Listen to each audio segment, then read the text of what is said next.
एक हवा में महल बनवा दिया था और उसकी जो तारीफें थी वो तोता मैना कर रहे थे। तो ये योजनाएं भी अध्यक्ष जी बिल्कुल इसी तरीके से लग रही हैं। देश की आधी आबादी हमारी महिलाओं को और उसमें भी अनुसूचित जनजाति और जाति की महिलाओं को सशक्त करने के लिए आपके पास कोई भी ठोस योजनाएं नहीं है और ये अपने में ही बड़ा ही गंभीर विषय है।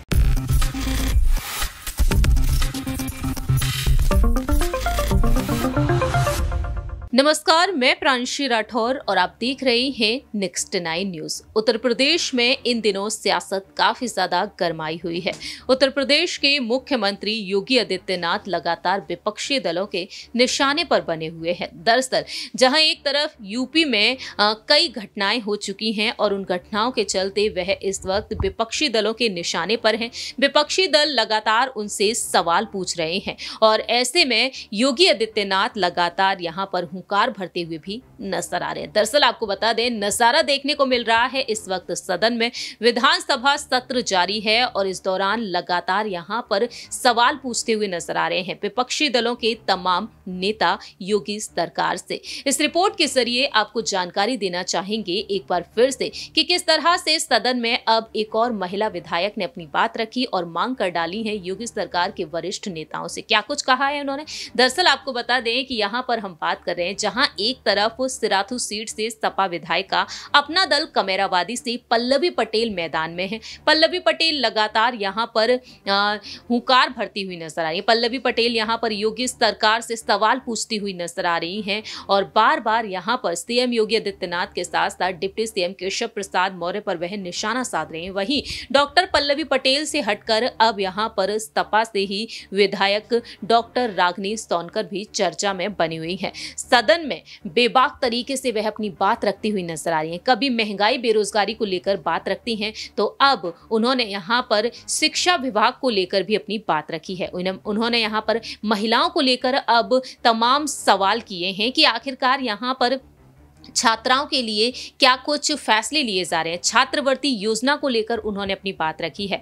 डॉक्टर रागिनी सोनकर सदन में किस तरीके से यहाँ पर प्रश्नोत्तर काल के बीच यहाँ पर तमाम सवाल पूछे हैं, जरा देखिए ये वीडियो। प्रश्न पूछने का अवसर इसलिए मैं आभार व्यक्त करती हूँ। सवाल जो है वो समाज कल्याण विभाग के मंत्री जी से है कि अनुसूचित जाति एवं जनजाति की महिलाओं के और एवं बालिकाओं के सर्वांगीण विकास हेतु सरकार द्वारा क्या क्या योजनाएं हैं, क्या क्या कार्य जो हैं वो किए जा रहे हैं। और अध्यक्ष जी इस पे जो जवाब आया है उसमें कुछ इस प्रकार से है। राष्ट्रीय वृद्धा पेंशन योजना, राष्ट्रीय पारिवारिक लाभ योजना, सामूहिक विवाह योजना। तो अध्यक्ष जी ज्यादातर जो भी योजनाएं हैं वो भारत सरकार के द्वारा हैं। तो इसमें जो हमारे प्रदेश की सरकार है वो क्या कर रही है और योजनाओं पे मैं कहना चाहूंगी, हमारे माननीय सदस्य ओम प्रकाश सिंह जी ने कुछ दिन पहले कहा था कि बीरबल ने अकबर के लिए एक हवा में महल बनवा दिया था और उसकी जो तारीफें थी वो तोता मैना कर रहे थे। तो ये योजनाएं भी अध्यक्ष जी बिल्कुल इसी तरीके से लग रही हैं। और देश की आधी आबादी हमारी महिलाओं को और उसमें भी अनुसूचित जनजाति और जाति की महिलाओं को सशक्त करने के लिए आपके पास कोई भी ठोस योजनाएं नहीं है और ये अपने में ही बड़ा ही गंभीर विषय है। अध्यक्ष जी जो ज्यादातर योजनाएं हैं जो इन्होंने दी हैं उसमें कोई स्पेसिफिकेशन नहीं है कि इन्हें महिलाओं के लिए किया जा रहा है कि इसे ओवरऑल तरीके से किया जा रहा है। तो मेरा सवाल जो है माननीय मंत्री जी से ये है, फाइलों और किताबों में जो आपकी योजनाएं हैं वो जनमानस तक पहुंचाने के लिए कि सरकार के द्वारा क्या क्या योजनाएं बना करके उसे प्रसारित किया गया है और उससे कितनी संख्या में अनुसूचित जाति एवं जनजाति के लोगों को नौकरी मिली है, रोजगार मिला है या फिर व्यापार। साथ ही साथ मैं मंत्री जी से ये पूछना चाहूंगी कि इन्होंने कई सारे आश्रम पद्धति विद्यालयों का भी इसमें डिस्क्रिप्शन दिया है। तो इसमें कितने ऐसे विद्यालय हैं जो आपके द्वारा जो है स्थापित किए गए हैं, वहां पे कितनी संख्या में जो बच्चे हैं वो पढ़ रहे हैं। और आपकी ही सरकार द्वारा बोला गया था कि अनुसूचित जाति एवं जनजाति की जो बच्चियां हैं उनके लिए आप कोचिंग की मुफ्त सुविधा 12वीं के बाद अगर वो हायर एजुकेशन के लिए जाती हैं तो उनके लिए आप मुफ्त सुविधा उपलब्ध कराएंगे, तो उसका भी आप एक विवरण यहाँ पे प्लीज दें। और छात्रवृत्ति के बारे में बोलना चाहूंगी कि क्या सरकार उसे बढ़ाने पर कोई विचार कर रही है? स्किल डेवलपमेंट की बात कहीं नहीं है आपकी योजनाओं में, तो मैं पूछना चाहूंगी कि महिलाओं को एनकरेज करने के लिए क्या आपकी तरफ से कोई इस तरीके से सशक्त करने के लिए स्किल डेवलपमेंट प्रोग्राम्स किए गए हैं जिसमें महिलाएं सशक्त हुई हैं?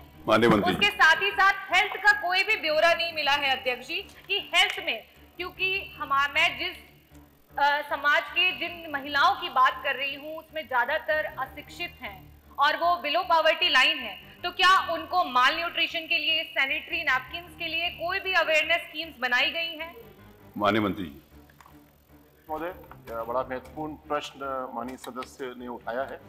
इसका बहुत विस्तृत जवाब है, किंतु मैं सूक्ष्म देने का प्रयास करता हूं। और जो अंतिम विषय डॉक्टर रागिनी जी ने रखा, सबसे पहले रखना चाहूँगा उदाहरण के तौर पे जनजातीय कल्याण के लिए और उनकी स्वास्थ्य की सेवाओं के लिए मुझे बताते हुए बड़ी खुशी है कि लखनऊ में अपना KGMU का एक मेडिकल दल इस समय थारू समाज के स्वास्थ्य के लिए चिंतित है और एक दल बलरामपुर के क्षेत्र में और एक दल लखीमपुर खीरी के क्षेत्र में कार्य कर रहा है।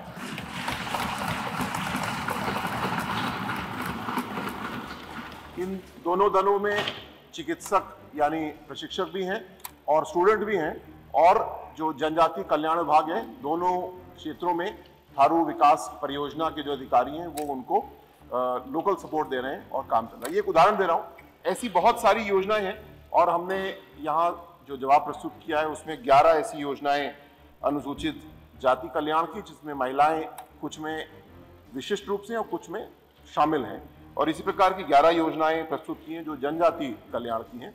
लेकिन सबसे बड़ी बात जो माननीय सदस्य ने पूछी, जो विशेष घटक योजनाएं, स्पेशल कंपोनेंट प्लान है, उसके तहत लगभग सभी योजनाओं में अनुसूचित जाति और जनजाति के लिए एक अंश निर्धारित किया गया है, आरक्षित किया गया है और उसके तहत कार्य किया जाता है।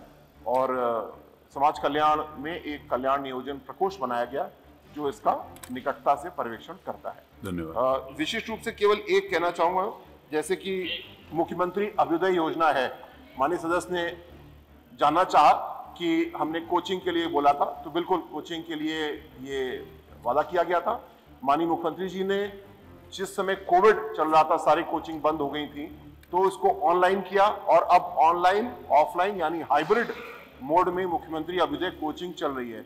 आपको बताते हुए, सदन को बताते हुए मुझे अत्यंत हर्ष है कि इसी वर्ष जो SDM PCS का रिजल्ट आया उसमें 9 छात्र SDM डायरेक्ट बने, 4 DSP बने और कुल 43 बच्चों का सिलेक्शन इस प्रकार हुआ। और ये योजना, सबसे अच्छी बात है जो बाबा साहब ने अवसर की समानता की बात कही, ये उसका सबसे बड़ा प्रतिरूप है, क्योंकि ये सभी वर्गों के लिए है और सभी वर्गों के लिए फ्री है।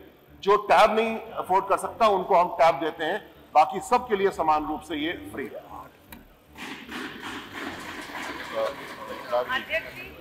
डॉक्टर रागिनी, मंत्री जी ने जो भी जवाब दिया उसमें उन्होंने कुछ चिन्हित लखनऊ और उसके आसपास की जो जगह है उनके बारे में उन्होंने बताया है, तो उस पे मैं बोलना चाहूंगी और साथ ही साथ ये भी पूछना चाहूंगी कि भारत सरकार के द्वारा जो सरकारी खरीद है उसमें 4% की अनुसूचित जाति एवं जनजाति की उसमें आरक्षण दिया गया है कि वो उनसे लिया जाएगा। क्या उन्हीं पग चिन्हों पे चल करके आपका जो उत्तर प्रदेश का सरकार है वो भी आपकी जितनी भी सरकारी खरीद है उसमें 5% का आरक्षण देगी? मेरा ये सवाल है। और साथ ही साथ अध्यक्ष जी, जितनी भी योजनाएं आई हैं उन योजनाओं में जो कॉम्प्लिकेशंस है वो इस वजह से है क्योंकि हम जानते ही नहीं है कि अनुसूचित जाति एवं जनजाति में हमारी क्या नंबर्स हैं, हमारे कितने लोग हैं इसमें। तो मैं आज इस सदन से मंत्री जी से, हमारे माननीय वित्त मंत्री और सारे आदरणीय मंत्री जी बैठे हैं, आपसे ये पूछना चाहती हूँ कि हमारी जो महिलाएं हैं अनुसूचित जाति एवं जनजाति की, उनकी नंबरिंग, उनकी जाति जनगणना का जो विषय है, क्या जाति जनगणना कराई जाएगी और उनका हक उनको दिलवाया जाएगा? पूजा। आप सभी ने देखा जाना इस रिपोर्ट के जरिए किस तरीके से पल्लवी पटेल की तरह ही यहाँ पर बेबाक तरीके से अपनी बात रख रही हैं रागिनी सोनकर। आप यहाँ पर रागिनी सोनकर से कितना सहमत हैं ये आप बता सकते हैं कमेंट सेक्शन में। क्या वाकई में योगी सरकार के जरिए यहाँ पर यूपी में विकास आप सभी को दिख रहा है, ये आप कमेंट सेक्शन में अपनी राय रख सकते हैं। इस रिपोर्ट में इतना ही। बाकी की तमाम अपडेट्स के लिए आप देखते रहिए नेक्स्ट 9 न्यूज।